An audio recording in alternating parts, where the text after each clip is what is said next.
Well, hello, everyone. It's wonderful to have you all here. We've got a nice big group for us this evening, and I'm really excited for this presentation that Jess has prepared for you all today. We have a couple of quick housekeeping notes before we get started, and I should say also and introduce myself. My name is Beth Nastachowski. I'm going to be one of our facilitators today, along with our presenter Jess, and then our other facilitator Max. And apologies, I forget, Max, if you were going to introduce yourself after Jess or now. So why don't we give you a chance to say hi before I move into the housekeeping? Sure. Thanks very much, Beth. Welcome, everyone. It's really great to be here. I'm going to be behind the scenes tonight, answering your questions. So if you have questions at any time, pop those into the Q&A box. And I am an instructor in the Writing Center, and I'm just really thrilled whenever I get the chance to work with Walden students. You all do such amazing, interesting social change research. Just today, I was reading a prospectus on lowering uh, the racial dynamics of incarceration in Ferguson, Missouri. So anyway, great to be here, and I'm looking forward to working with you all tonight. Thanks so much, Max. And Jess, I'll hand it over to you real quick to introduce yourself in just a minute here once I kind of take over the housekeeping. And Max, we're so glad to have you here today, and we're glad to have you all here. So yes, this is fantastic. So a couple of quick housekeeping notes, and I'm going to hand it over to Jess. The first is that, as I said, I am recording this session. We're posting all of the recordings of our webinars in our webinar recording archive, and that will be up by tomorrow afternoon. So if you have to leave for any reason or you'd like to come back and review the session, you're more than welcome to do so. You can access that recording in the webinar archive, and you'll get a link to that in the follow-up email that we send after this session as well. We encourage you to interact with us today. It was wonderful to see everyone introducing themselves and responding to our questions and things in the lobby. But also note that there are lots of ways for you to interact throughout the session today. So Jess has some chats that she'll be using throughout the session for you to kind of engage with her and with your fellow classmates in the content today. But there are also there's also links throughout the slides for further information. So feel free to click those links. They'll open up on a new tab on your browser. But additionally, speaking of those slides, you can also download a copy of those slides Jess is using tonight in the Files pod. So that is at the bottom right-hand corner, and you can download those by clicking on this file title, so slides. Click on that and you'll be able to click download files and save those to your computer for access at a later date. And I encourage you to do that as well. As Max mentioned, he and I are here to help answer your questions. We've got the questions box on the right side of your screen, and we welcome any questions or comments you have throughout the session. And I'll say here, with a session like this, APA has a lot of different things that we're going to be going over today, so I do encourage you to submit your questions as soon as you have them, and that way Max and I can get you an answer right away, and we don't sort of build up at the end. If we get too many questions at the very end, we may not be able to get to them all. So make sure to ask us those questions as soon as you have them. But also note that we're here to help support you with APA and any other questions you have after the webinar as well. So we have our email address and our live chat hours, both of which we'll also mention at the very end of the session. And just remember, you can always reach out after the webinar if you think of a question later. Finally, if you have any technical issues, please let me know in the questions box. I have a couple of tips and tricks I can give you. But also note that there's a help button at the top right-hand corner, and that's the best place to go if you need any significant technical help. All right, so with that, Jess, I will hand.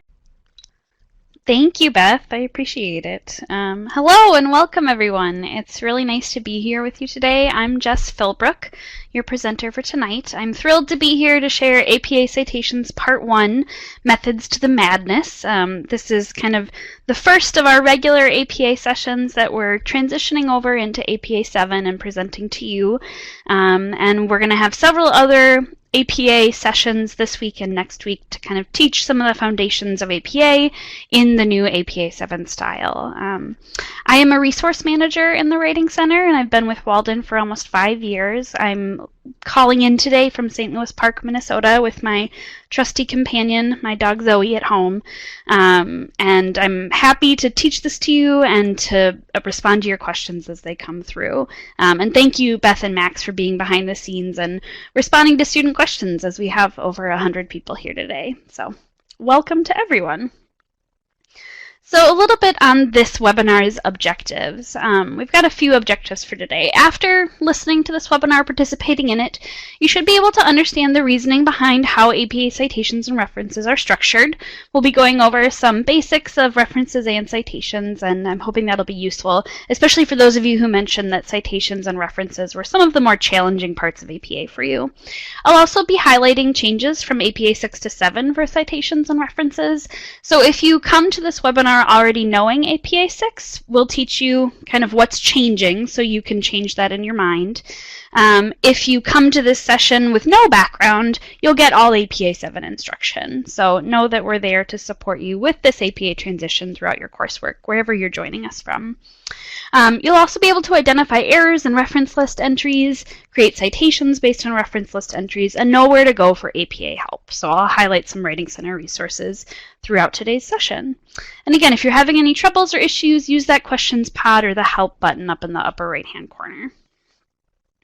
So a little bit of APA 7 context as we're starting. In October of 2019, the APA released a new 7th edition of the APA manual.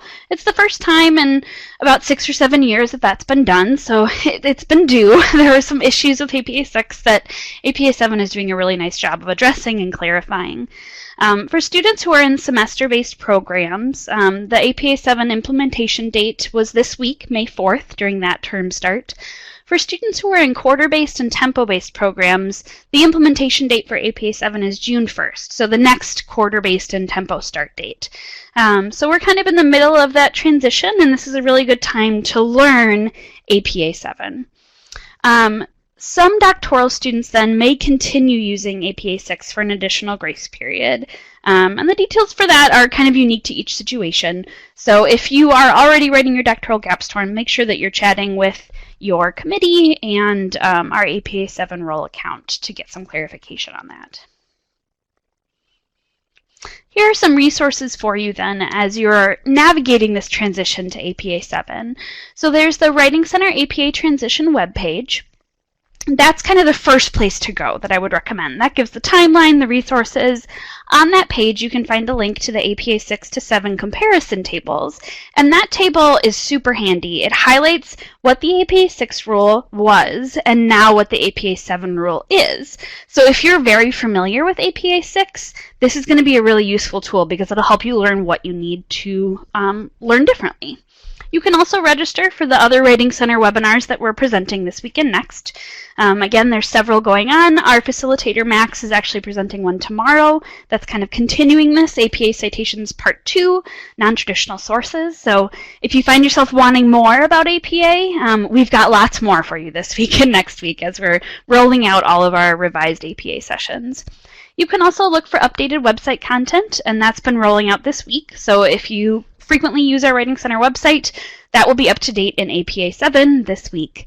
And you can send questions to apa7@mail.waldenu.edu. So just know that there are quite a few resources here to support you as you are navigating this transition. A little bit about today's webinar then. Everything in this webinar is going to be APA 7, so we've revised our curriculum to reflect APA 7 in our instruction and our examples. I'll indicate large shifts from APA 6 to 7 using this handy little icon, the APA 7 with the arrow around it. So anytime you see that, that kind of triggers, okay, here's a change from APA 6 to APA 7. For more details then, you can watch some of our other sessions. Earlier this week, there was APA 7 at a glance, changes in support for the switch that was actually presented last night. If any of you were at that one, way to go, being at webinars 2 nights in a row. So if you'd like more of an outlined explanation of the APA 6 to 7 changes, that's a good webinar for you. So that's all I have for you in terms of situating where we are right now with APA 7. With that, we're going to jump into the session and start with a chat for you. So I have a question that I'd like you to respond to in our chat box here. Just kind of a moment to reflect and pause and think about why we're doing this session and why we're talking about this. So why do scholars use APA, or really any citation style like MLA or Chicago or IEEE, Turabian? And why do you think Walden uses APA? I think it's helpful to start by thinking about that. Why do scholars use APA? Why does Walden use APA? So I'm going to go on mute just for a minute, get a drink of water, and let you reflect on that in the chat box, and then we'll chat a little.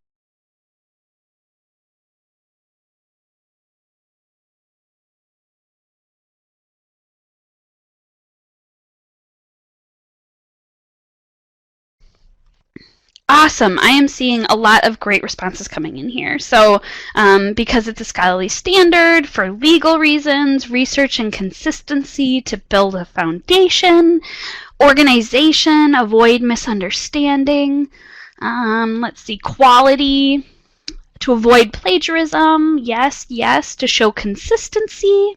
Ooh, good question about the difference between APA and MLA. I'll get to that a little bit actually on the next slide. It's just a different style, so lots of minor differences. Let's see, what else? I appreciate the satirical comment here of making your life difficult. I know it can feel that way sometimes. Absolutely. I definitely felt that way when I was learning APA for the first time. And now I'm starting to see more of the research, avoiding plagiarism, organization, explanation that you all are sharing here. What about why does Walden use APA? I see a lot of why scholars use APA. Any thoughts on why Walden uses APA? I'm going to take another drink while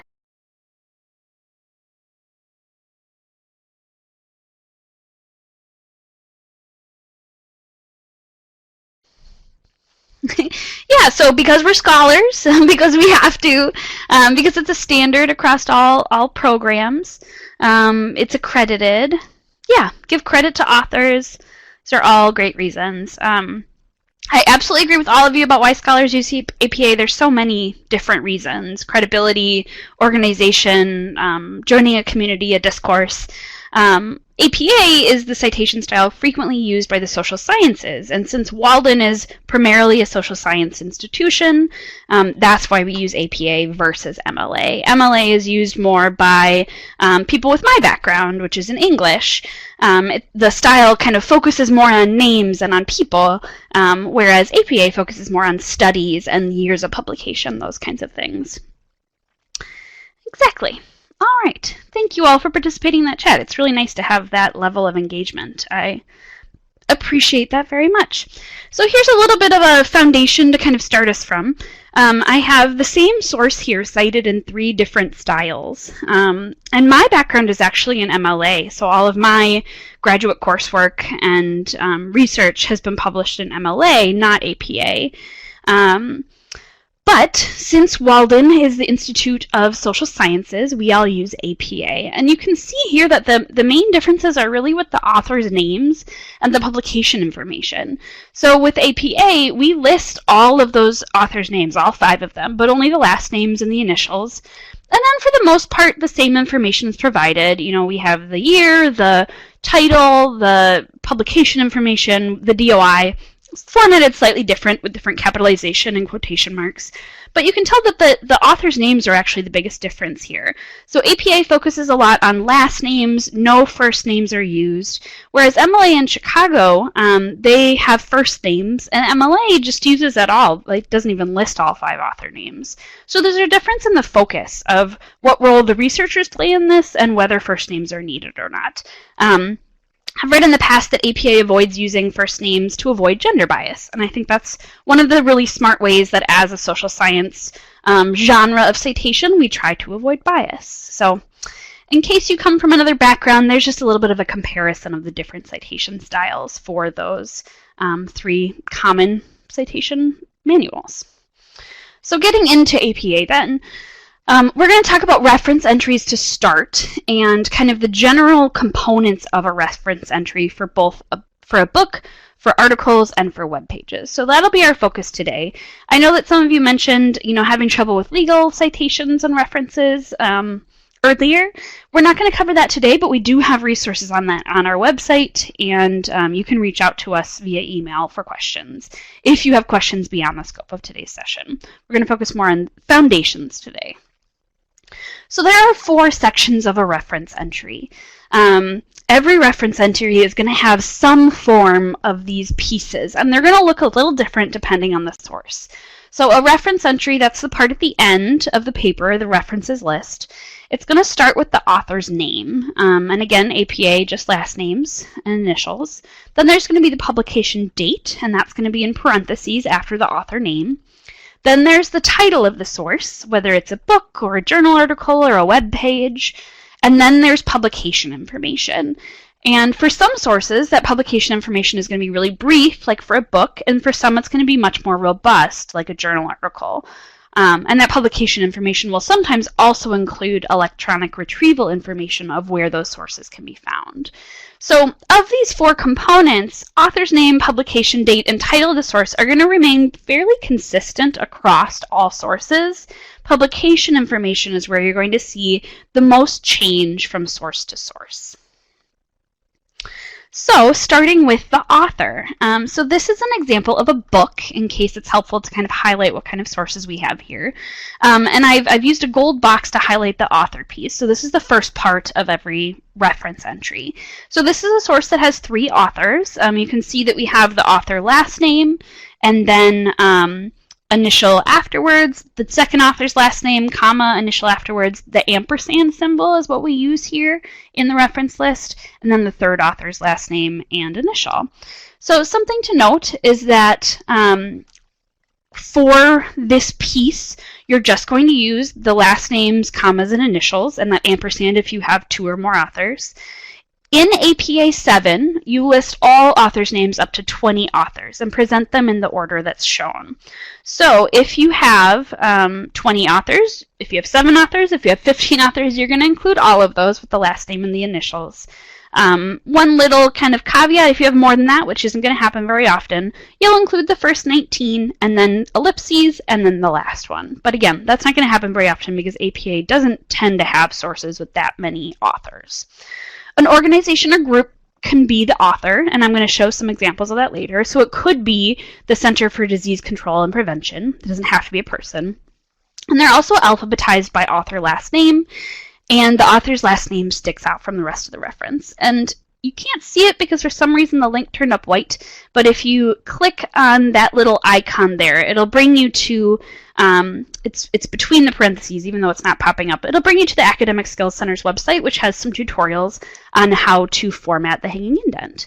So in case the hanging indent is a struggle for you, that's a place that you can go for resources. So that is the author piece, and that's going to be pretty consistent across all sources. The publication date then is kind of the second category of information, and this is going to be relatively consistent too. This source is an online news article, so that's the kind of format that I've used for this reference. We have that author in the first piece with the author last name and the initial, just like I shared earlier. And then the date for this also includes the month and the date because of the type of source it is. So most publications, such as journal articles and books, only require a year. So in the parentheses, you're only going to have the year like we did with this source before, where there was just 2006 there. But for some sources, like blog posts, newspaper articles, magazine articles, and web pages, you're going to need the month and/or month date in addition to the year. And the APA manual will make that very clear what you need, and we have instruction for that on our website as well. So different sources will require just the year versus month, date, and year, but in general, you're always going to have that year in parentheses after the author name as the way of presenting that second piece of information. Now, for some sources, there isn't going to be a year. Some web pages don't have a year, or they just have a copyright date. In that case, you don't just leave it out. You'll use those same parentheses and write N period, D period, and that represents no date. So that's our second piece of information in every reference entry, the publication date. The third piece then that we see in every reference entry is the publication title. So this is the actual title of the document or the source or the video, whatever it is you're encountering, that thing, that's the title of that. So the title is always going to follow sentence case capitalization rules. So that means that only the first word after a colon, and proper nouns are capitalized. Everything else is lowercased. And then there's going to be some variance between whether something's italicized or whether it's not. So this is an example of a web page. And a web page in APA 7 is considered a standalone publication, just like a book or a journal or a DVD or a dissertation. It's a thing by itself, and those are going to be italicized. Things that are housed within something larger, like a journal article or a blog post or a chapter title, those are not going to be italicized. So that's going to be the difference that you see between whether something's italicized or not. So this is a web page. APA 7 considers that a standalone, so that is going to be italicized. And you can see here that we've got an example of the author name being an organization, the National Assessment of Adult Literacy, and then this is a publication that does not have a date. So we have an example of that ND there. I wanted to make sure I included all the variants of what this could look like for you. All right, and then moving forward, here's a little bit of kind of a trigger of an APA 7 change. Those of you who are familiar with 6 will probably note that in this previous example, the web page title was italicized. In APA 6, that wasn't the case. So in APA 6, web page titles were not italicized. They were considered housed within the larger website. But that's not always the case. And so with APA 7, they've transitioned to make this more standardized with everything else. Now web page titles are italicized. They're considered a standalone, just like a book. So that's something to note if you are familiar with APA 6. Moving on to publication information then. So as I noted, this is the piece that is going to change the most for every source that you are engaging with, based on what kinds of source it is. So this is an example of a journal article. We've got, the author names. There's 2 of them. We have the date, just the year, and then we have the title of the article. So those are our 3 other pieces. And then everything in this gold box is the publication information. And you can see there's a lot of information there. And the bold is just for emphasis, just to make sure that's clear. So this publication information, because it's a journal article, it has the name of the journal, it has the volume number, and it has the issue number. If there was a page number, it would include that, but there wasn't in this particular case. And then that retrieval information, the DOI. So the publication information includes everything after the source title, and it's going to vary depending on how the source was published, how you access the source, but it's going to help the reader find it. So for this journal article, we have the journal name, the volume, the issue, the retrieval. If we go back to our other samples real quick, this is a web page, and the publication information is the name of the larger website organization and the URL of the web page. This is an online news article. The publication information is Forbes and then the URL. And then for the book, the publication information is just the publisher, Jossie Bass Publishing. So you'll see all of these are really different because they're different kinds of sources. And so the way that we format that publication information is really going to vary. One of the best places you can go on our website to learn more about these different styles and what the formats look like is this examples of a common reference entry page. So this page has all of our different kind of common examples that Walden students encounter, and it provides examples of what those references should look like. So you can actually, encounter a source, say it's a journal article, and then find that on the common examples reference page, compare what the example is there to the source you're looking at, and follow that formatting. And that can help a lot with ensuring that you adhere to APA standards. So a little bit more on journal articles. With journal articles, some are going to have DOIs and some aren't. So I have 2 more examples here to show you how to format a journal article. Both of them start with the author. You can see Jenkins, there's just 1 author, but then here we have 3 authors. It's got the year, it has the title of the article, the publication information of the journal name in italics, volume, issue, page number. So that's the same. But this first one by Jenkins has a DOI, and the DOI is just something that is used to help access journal articles in a more easy fashion. It's kind of like the Dewey Decimal System of the online journal world. It's the number associated with the journal. Most journal articles published recently have a DOI, but there are occasionally going to be journals that don't. And actually I've found in the English world, so the field that I come from, a lot of our journals don't have DOIs. And I'm not quite sure why that's the case, but I've found that more social science journals have DOIs. So In general, if there is a DOI, include it and present it as an https://doi.org. If there is no DOI number, for the most part, you'll be able to just not include it and present it like it's a print source. There's some clauses in APA for how to do things differently, but we don't need to get into those with today's session. We can do that in other ones where we go deeper. But in general, if there is a DOI number, include it and present it as a URL. If there isn't a DOI number, present it like a print source. And this is actually a change from APA 6 to 7. So I'm going to highlight a few changes between APA 6 to 7 for books and web pages. So with APA 6, for books, you included the city and state of publisher in addition to the publisher. For APA 7, you don't. You just include the publisher, no city, state. For web pages, we used to write retrieve from before the URL, but in APA 7, there's no need to include that. It's implied. We're trying to condense things as much as possible. Just present that URL. And those samples I shared earlier are in APA 7, so if you download the slides, that'll give you an example of what they should look like. There were quite a few more changes with journal articles, and actually all of these made things easier. So I am a huge fan of these changes. So in APA 6, there were different rules for when to include issue numbers. The DOI was formatted in different ways. Sometimes it was just DOI, and the numbers. Sometimes it was HTTP, sometimes HTTPS. There were a lot of options.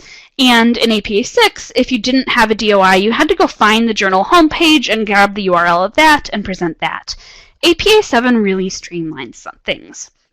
So always include the issue number if there is one. You don't have to go and figure out how it's paginated. Just always include the issue number.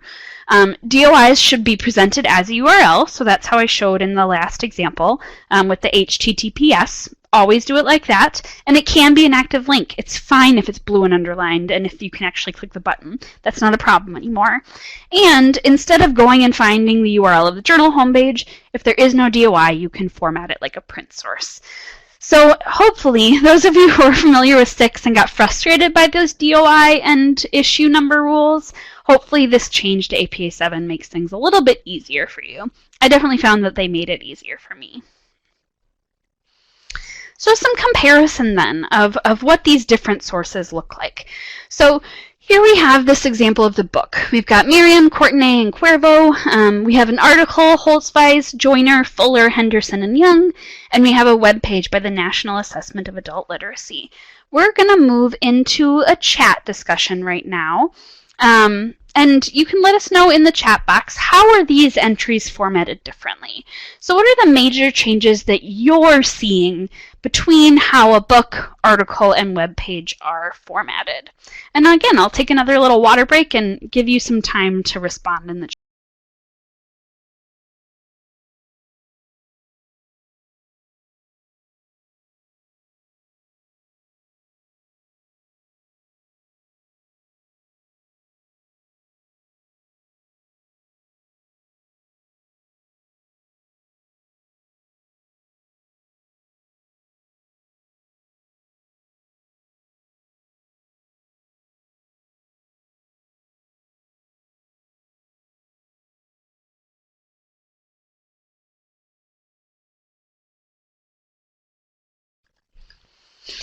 Awesome. So you are all pointing out some important things. There's some difference in italics for different titles. As you can tell, the book and the web page are both standalone and they're italicized, but the article is housed within something else, and so that isn't italicized. Yes, the authors' names are different. We have 3 authors and then 5 and then web page. Some of you might remember too, in APA 6, you only included 7 authors. Now we're including up to 20, so that's a change too, for those of you who are familiar with that. We don't have any with that many authors in the example here, thank goodness. Let's see, yes, the change in retrieve from. The book doesn't have the city.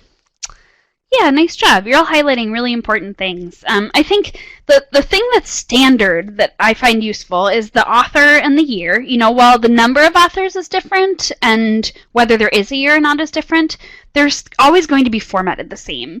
The title is going to be relatively similar. The main difference is italics or not. And then it's that publication information that's going to be different. So, for the book, it's very straightforward, just the publisher. For the article, you're always going to include that issue number, and you're going to put the DOI as a hyperlink. And for the web page, you're going to write the name of the larger organization for the web page and that URL. And I see a question here. Do we include the HTTPS in front of the DOI? Yes, you do. So this is the new format for DOIs that APA is requiring. There are no longer the options of just DOI colon. It should always be presented as a hyperlink now like this. Yeah, I hope that helps.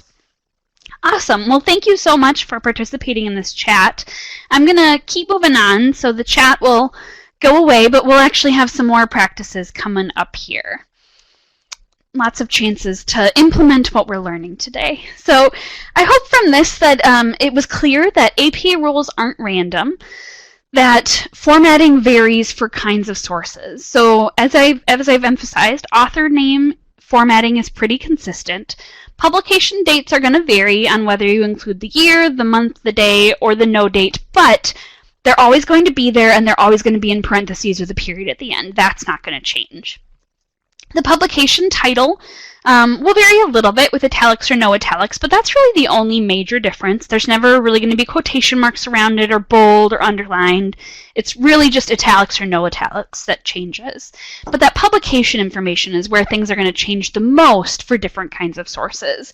And that's where it's important to have that reference list examples page handy so that you can compare the kind of source that you're referencing to the examples to follow the formatting guidelines.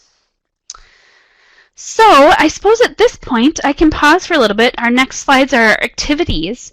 Beth, are there any questions that I can address at this time that have come into the chat? Yeah, thanks so much, Jess. I have just a couple that I think would be relevant to clarify right now. I know you're going to be talking about et al. In the next section here, but should students use et al. In reference entries? Great question, whoever asked that. No, et al. Should not be used in reference entries. That's just going to be used in citations in the actual paper. In the reference entry, you'll include all of the author's names up to 20, and if there's more than 20, say there's 30, you'll include the first 19, an ellipses, and the last one, but you never need to use et al. In that reference entry. That's a good question, Beth. Anything else I can address now? Yeah, thank you. Let's see. Oh, the other question, and I think you got to this a little bit, but just to make sure to clarify, when students are providing a URL, one student was asking whether they needed to include the HTTPS, that whole part, or whether they can just start with www dot. Yeah, does that question make sense? Yeah, that does. And that's a great question. My understanding, based on all the examples that I've seen in the APA manual, is that you do need that HTTPS : / before. I'm trying to think if there might be any other situations where that would change. Can you think of anything where the www would be needed instead, Beth? I can't think of it. I think the HTTPS part is just more specific and probably more stable, so that's why APA defaults to it. But if you do ever encounter a case where you're thinking where that might be an option, of course, reach out. Yeah. Yeah. Typically, if I'm doing like a web page, I'll just copy paste from the browser at the top, and it always formats it in the right HTTPS way, which is wonderful. Other than that, I think everything's been pretty specific. So I think those are the general questions, and we'll keep diving into the questions box and answering the questions. Awesome. Thank you, Beth. Thank you, Max. I can see all of the questions going through. You've got your hands full. I appreciate you responding. And students, thank you for sharing your questions. I appreciate that you are so engaged. That's just wonderful to see. All right, with that, we're going to move on to kind of a series of activities to work on identifying kinds of sources and errors in sources. So you'll remember that one of our objectives for this session, one of our learning goals, was to identify errors in reference list entries. So we're really going to practice that now. So here in this chat practice, I want to start by asking, and you can place this into the chat when you know, what kind of source is this? And then what errors do you see? So it's always important when you're looking at a reference entry and correcting it to identify what kind of source it is, because how it's formatted will depend on that. And awesome, I see some responses here that it's a journal article. That is correct, this is a journal article. So now that we know it's a journal article, what are the errors that you see in this reference entry? And I'm, again, just going to go on mute, take a little sip, give you a chance to think, and I'll reveal it in the next.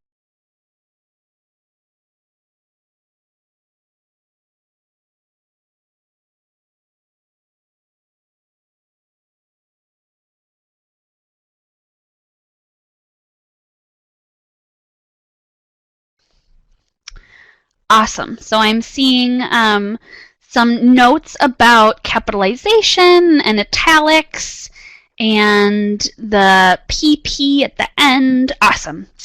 Yep, those are the main errors. So the main errors here are related to capitalization. That approaches doesn't need to be capitalized because sentence case is what's used for titles, and that's not the first letter or a letter after the colon or a proper noun. The journal name should be title case, so that means every major word should be capitalized and italics. Same with the volume number, that should be italicized. And we don't need that PP there. We'll use some abbreviation of page or paragraph in a citation for a quotation, but you don't need it in the reference entry. So then here's what it looks like when it's corrected. We've got the author's last names, the ampersand between, that's all formatted right. The year, 2011, in parentheses. We've got the title, Pets in the Family, Practical Approaches, and that's in sentence case. No quotation marks, nothing like that. The journal name is in italics, and title case, the volume number is in italics, the issue is there, and we have the page numbers.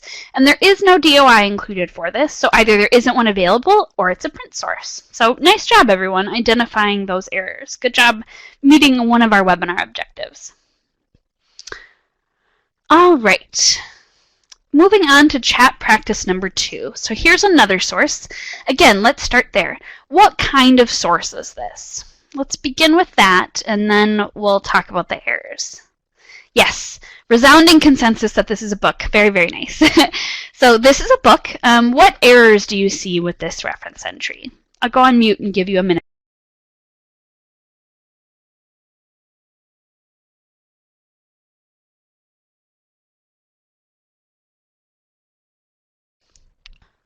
Awesome. So I see people highlighting that the title should be italicized. The city and state don't need to be there. Yeah. Awesome job. There's one more thing too. So I don't know if you could quite tell in the previous slide. Italics is hard to see in Adobe Connect. I had italicized 2015, and that doesn't need to be italicized. The book title, though, does need to be italicized, and it needs to be in sentence case. So we need to lowercase both communication and product, and we don't need the location of Stamford, Connecticut at the end. So this was what it would look like corrected. We've got the author names, the year in parentheses, the title of the article in italics, the 8th edition afterwards in parentheses, and just the name of the publisher, Cengage Learning. Awesome. Very nice job, everyone. All right. And with that, we'll move to our third practice. So we've got this next one, and this one's a little trickier for deciding what kind of source it is. So take a minute, look at this. Feel free to, oh shoot, the URL didn't show up again. Let me copy paste that URL for you into the chat box. Feel free to even click the link and look at the source if you're not quite sure what kind of source it is.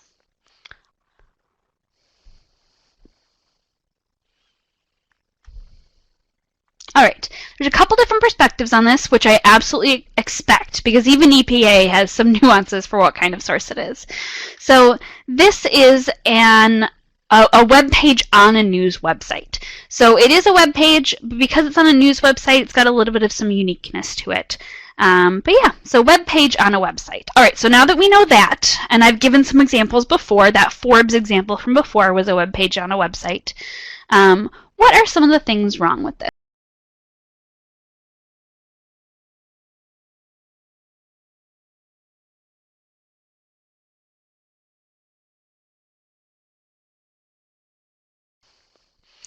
All right. Awesome. I see retrieve from isn't needed. Absolutely. Omit the author's first name. Good one. Catching that. We don't need the full name, Daphne. Yes, I see here title should be italicized. Absolutely correct. And then CNN doesn't need to be italicized because that's the publication information. So here's kind of a highlight of the things that need some correction. Again, the author's last name, or author's first name shouldn't be there, just the initial. The title of the web page should be italicized, and then the publication information should not. And then we don't need retrieve from, we need the URL. And again, the URL is there, it's just in white font, so pretend that it's there and you can see it. Maybe if no, I can't highlight it from this end. So yeah, here's what we have for this one, for the corrected example then. We've got caller, the year, the month, and the date. We have the title of the web page in italics and CNN in not italics. And then it's in white, so you can't see it, but I can on my teacher's deck. The URL is presented afterwards, and that's that one that I presented in the chat box earlier. So that's what an example looks like for a news website. Awesome job, everyone. I'm very proud of you for your work on this. You are good at noticing incorrect references. That is great. And pretty soon here, we're going to be moving on to talking about citations. So let me just pause again to see, Beth, are there any questions that I can address for the group from those series of activities? Not that I'm seeing, Jess. Everything is pretty specific, so I think we're good. We're good for now. Perfect. Thanks, everyone. Keep sending those questions in if you have them. And Max and Beth, again, thank you so much for responding to everything as it comes in. All right. So you might be asking yourself, this session is called APA Citations. Why did we just spend the first 30 slides talking about references? Well, the main reason for that is that when you are creating a citation, it's totally based on the reference entry. So it's best practice to create your reference entry first and then create your citation. And that's because the citation is the first two pieces of the reference entry that you place in the paper. So you might not know the author and the year unless you create that reference, because for some sources it's not going to be totally apparent. Like, for example, that one that I shared earlier about the National Assessment Association. That one, it was kind of tricky to figure out. The National Assessment of Adult Literacy. It was hard to know, is that the author or is the U.S. Department of Education? So I wouldn't know how to create the citation until I created the reference first. So that's my biggest recommendation to you. Create your reference entry first and then create your citation. Your citation then is going to be made up of the last names of the author or authors, or the authoring organization or government department, and the publication year. If you are paraphrasing, you don't need to include a page number. But if you are quoting, then you also need to include a page or paragraph number. So in the teal here, I have an example of what a citation would look like for a paraphrase, and this is what's considered a parenthetical citation. There's just the author, comma, year, and the parentheses. This next one is a parenthetical citation if you were referencing a quotation. So this has the author, the year, and then P period, and the page number. So some foundations on this, and actually tomorrow's session that Max is presenting on non-traditional sources will go into a lot more detail with this. This is just kind of foundations to get us started. So I have two examples of different kinds of citations here. Citations can be narrative, meaning that they're part of the sentence, or parenthetical, meaning that they're at the end. So here we have Hewitt 2010, that's our narrative citation, found that writing centers help students. So that's one author. That's what that citation looks like. Holtzweis, though, this is an example that we've pulled up earlier. This one has 5 authors. And in APA 7, anytime you have a source with 3 or more authors, you're just going to present the first author's last name and et al. So we have Holtzweis et al. 2014 conducted a survey of 86 graduate students and found that graduate students prefer deeper learning, which requires more instructional planning. So those are our 2 narrative examples, whether there's one source or more than 3 sources. parenthetical sources then are at the end of the sentence, and the author and the year are in parentheses.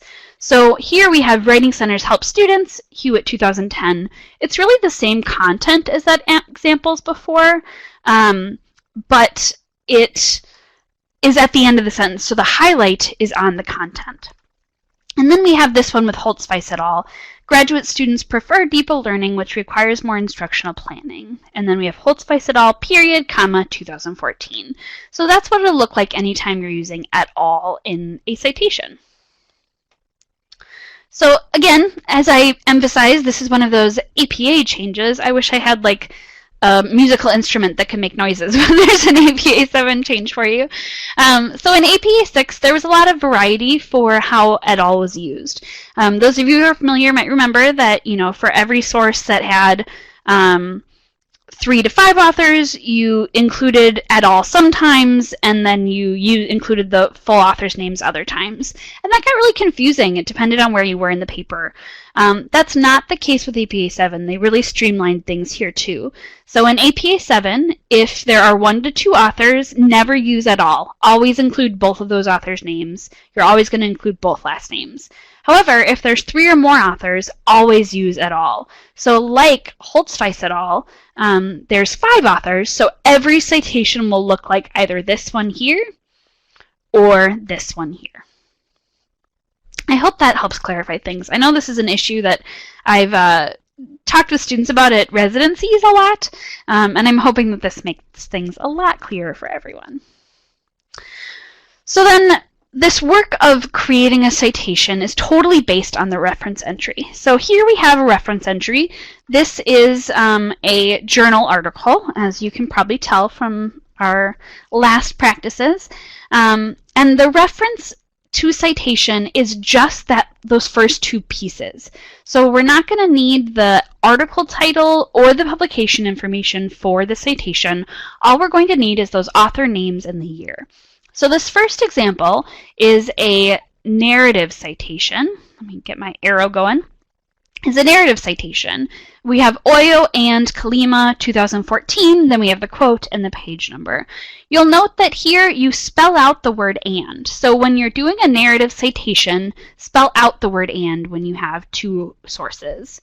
For this one, though, we have a parenthetical citation, and you'll use an ampersand anytime it's in the parenthetical citation or the reference list entry. For me, kind of the easy trigger is if it's part of the sentence, write it out. If it's something extra in parentheses or at the end of the paper, use the ampersand. And you can tell that, again, it's just the last names from the reference entry and the year. That's what makes up the citation. Here's another example then, and this is an organizational author, and you'll see this, for example, with the Centers for Disease Control and Prevention if you participate in that. So there is an author here, the American Accounting Association. There's no date, though, and the web page is about the AAA. And those with keen eyes will be like, but Jess, there's no publisher name there. That's because the publisher name is the same as the author. Instead of presenting it twice, you just present it as the author. And then there's the URL for that source there. So in the citation then, this is our narrative citation. You include the organizational author, the American Accounting Association, and the year, even if there is no year, N period, D period. So it's just like if it was Smith 2011, it's the organizational author and the no date. Then for the parenthetical citation, same thing. In the parentheses, you have the organizational author name, comma, N period, D period, comma, and this is a quotation from a paragraph rather than a page number, so you'd write P-A-R-A period rather than P period. I hope those are some useful examples for you. And then just a little bit of a pitch for learning how to do this manually. So oftentimes at this point in the session, we'll have students say, well, why do I have to learn this? Can't I just use citation management software? And I absolutely get that sentiment. It's kind of like, learning longhand division versus using a calculator. Calculators have been around a lot longer than the citation management software, and they're a little more accurate. So citation management software can be helpful as a shortcut for organizing research, but it's a program, it's a robot, it's not a person, doesn't have the same critical thinking skills that you have to identify what is the actual author here, what is the date of publication, what is the title versus the publication information. It just reads information on a screen and makes its best guess based on how things are laid out.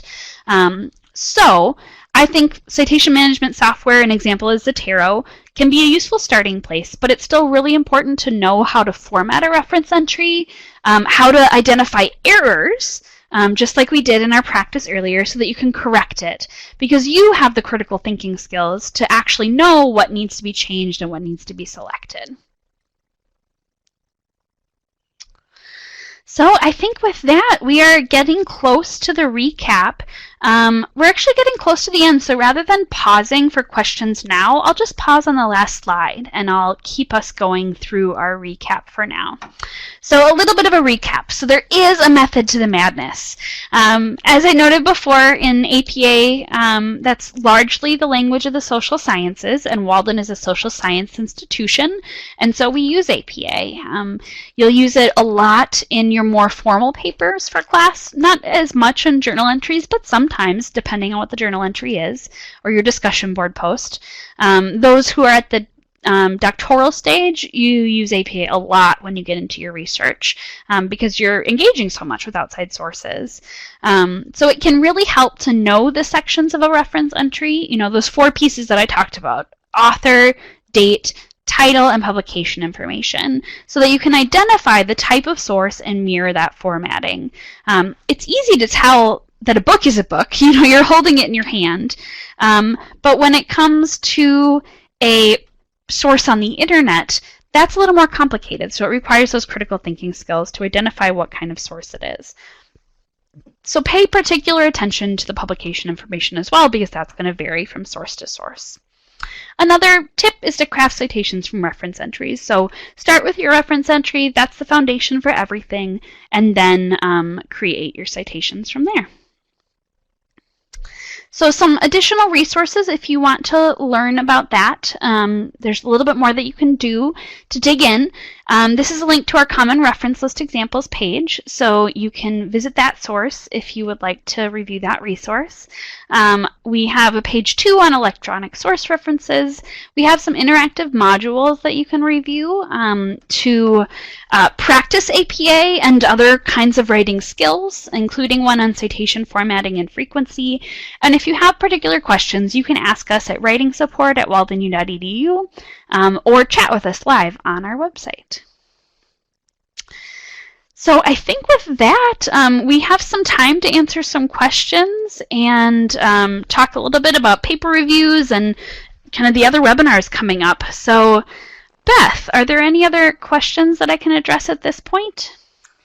Yeah, so a couple of questions here. One overall that I think you addressed at the very start, but I think it's always a good reminder and maybe a potential helpful bookend too.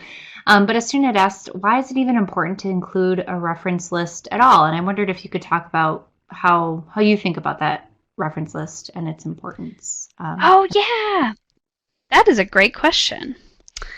I like that one a lot. So why do we need to include a reference list at all? So if we just included citations, there wouldn't actually be enough information to find the source.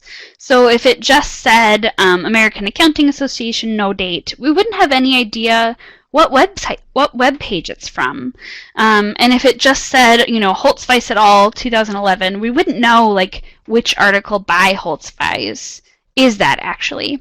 So the partnership of the citation and the reference makes it possible for your reader to find your source.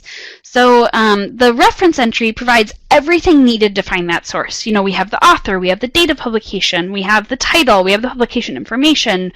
Sometimes there's a link, all of those things. So part of the reason why we include that reference list is to provide all the information so the reader can find it and follow your research, replicate your research, learn more about something that you cited.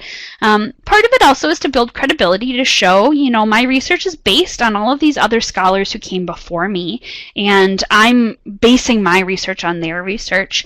And then another part is to give credit where it's due and to avoid plagiarism. So if you are bringing in someone else's ideas into your paper, it's really really important to show where those ideas came from, both to avoid plagiarism and to give credit where it's due.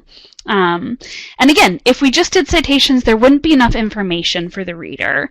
So that partnership of citations and references makes it possible for the reader to find up the source. Thanks for that question, Beth. Yeah, I love that. That's fantastic, Jess. Let's see. The other question was, could you go over how to find a DOI number, or what process or steps students should take to check for a DOI? Yeah, absolutely. So DOI number is the digital object identifier, and the way that I usually find it, the first step that I do is I look at the article, because oftentimes it'll show up on the article. It'll say it somewhere, like underneath the title. So that's the first place I look. The second place I look, if it's not there, is I'll go to the database or Google Scholar or wherever it is where that came from. And sometimes that'll have it in the search information. And if I can't find it there, I will search on crossref.org. I don't know, Beth or Max, if you can grab that URL and put it in there. But there's a particular website where you can go and search the name and the title and the author of a source and find the DOI from there. Do you have any other tips for how to find the DOI, Beth? I'm thinking there might be one more that I might have forgotten. I think you covered it all. I don't have anything else, Jess, and it sounds like Max is grabbing Cool. grabbing that Thanks, link Max. too. Yeah. I have, before I ask my last question, I'm saving the best question for last here. We haven't mentioned really like formatting at all in this, and I think that's just fine. But I wondered if you could talk a little bit about our templates and just kind of explain what they are. And those are all updated now for APA 7. So I'm going to include a link here in the Q&A box too, but maybe just talk a little bit about the templates, because they also do have reference entry examples in them, and that could be useful. Yes, absolutely. And thank you for grabbing a link to that. I think that's really helpful. So the templates are formatted in APA already for you. And the one that I like in particular is the APA course paper template with examples and explanation. So it'll have, the title page with some explanation in the margins of why that's the title page. And it'll have the headings set up the way they're supposed to be set up, with first, second, third level headings. And then the reference list will already be in APA format as well, so the hanging indent will already be there. So if you're in your coursework, I highly recommend downloading one of those templates and using that as kind of the starting point for your paper. You can just replace what's there with your content. And if you're further along, there are other templates at other stages too. So there are also capstone templates, and those are already formatted. But in the coursework stage, that APA course paper template is really, really useful for especially the hanging indent. I think that's the hardest part for a lot of students, so it's already formatted for you. Yeah, thanks, Beth. All right. Last questions here. Two questions, one request. Could you talk a little bit about paper review appointments? And then once you do, could you tell us what your favorite update is from the APA 6th edition to the 7th edition? Oh, sure. Happy to. So paper reviews are our asynchronous course paper review appointments that you can make with our writing instructors like Max. So you can make up to 2 appointments a week, and what you do is you click on this link to make a paper review appointment, create an account in MyPass, and then select a day and a person that you want to have your appointment with. You'll upload your paper the day of that appointment or before the day of that appointment, and then your instructor will review your paper and insert comments using track changes or comment bubbles and give you some feedback for how to revise and how to improve as a writer. They are fantastic. They are free to students. They can only help. Our instructors are encouraging and kind and knowledgeable and smart and so fun to work with. So I highly recommend those paper review appointments.